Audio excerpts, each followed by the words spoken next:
اعوذ باللہ من الشیطان الرجیم بسم اللہ الرحمن الرحیم۔ اور وہ کہتے ہیں کہ ہمارے دلوں پر قدرتی غلاف چڑھے ہوئے ہیں، یعنی ہماری سمجھ میں کچھ نہیں آتا، نہیں بلکہ اللہ نے ان کے کفر کی وجہ سے ان پر لعنت کی ہے، یعنی اپنی رحمت سے دور کر دیا ہے، اس لیے وہ کم ہی ایمان لائیں گے۔ اور جب ان کے پاس اللہ کی طرف سے وہ کتاب آئی جو ان کے پاس والی کتاب یعنی تورات کی تصدیق کرتی ہے، باوجود کہ اس کے آنے سے قبل خود یہ لوگ کافروں کے خلاف اس کے ذریعہ سے فتح و ظفر طلب کیا کرتے تھے، مگر جب وہ کتاب ان کے پاس آ گئی جسے وہ پہچانتے تھے تو اس کا انکار کر دیا۔ بس کافروں پر اللہ کی لعنت ہو، سو کس قدر بری ہے وہ چیز جس کے عوض ان لوگوں نے اپنی جانوں کا سودا کیا ہے، کہ محض اس ضد اور سرکشی کی بنا پر اللہ کی نازل کردہ کتاب کا انکار کر دیا کہ اس نے اپنے بندوں میں سے ایک خاص بندہ یعنی نبی خاتم پر اپنے فضل و کرم سے کیوں وہی نبوت اور کتاب نازل کر دی۔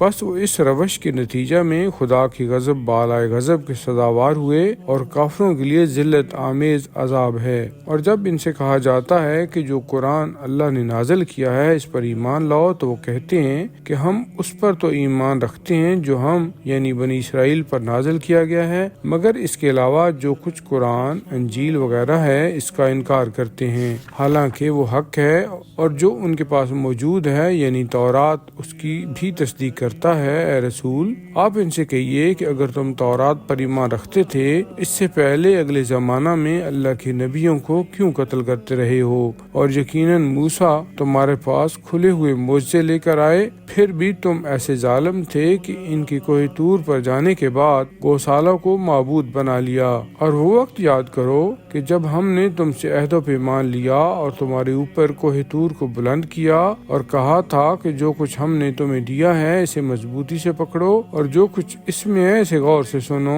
تو تمہارے اسلاف نے زبان سے کہا کہ ہم نے سن تو لیا، اور دل میں کہا ہم عمل نہیں کریں گے، اور ان کے کفر کی وجہ سے ان کے دلوں میں گوشالہ کی محبت بیٹھ گئی تھی۔ اے رسول کہیے اگر تم مومن ہو تو تمہارا ایمان تمہیں بہت ہی برے کاموں کا حکم دیتا ہے، یہ عجیب ایمان ہے۔ نیز ان سے کہیے کہ اگر خدا کے نزدیک آخرت کا گھر یعنی جنت دوسرے لوگوں کو چھوڑ کر صرف تمہارے لیے مخصوص ہے تو پھر موت کی آرزو کرو، اگر تم اپنے اس دعویٰ میں سچی ہو، یعنی جلدی بہشت میں داخل ہو جاؤ۔ اور سن لو کہ یہ لوگ ان اعمال بد کی وجہ سے جو ان کے ہاتھ آگے بھیج چکے ہیں کبھی بھی موت کی آرزو نہیں کریں گے، اور خدا تعالیٰ ظالموں کو خوب جانتا ہے۔ اور اے نبی، تم ان کو سب لوگوں سے حتیٰ کہ مشرکوں سے بھی بڑھ کر زندگی کا حریص پاؤ گے، ان میں سے ہر ایک چاہتا ہے کہ کاش اسے 1000 سال کی عمر ملے، حالانکہ اس قدر عمر ہو جانا بھی اسے خدا کے عذاب سے نہیں بچا سکتا،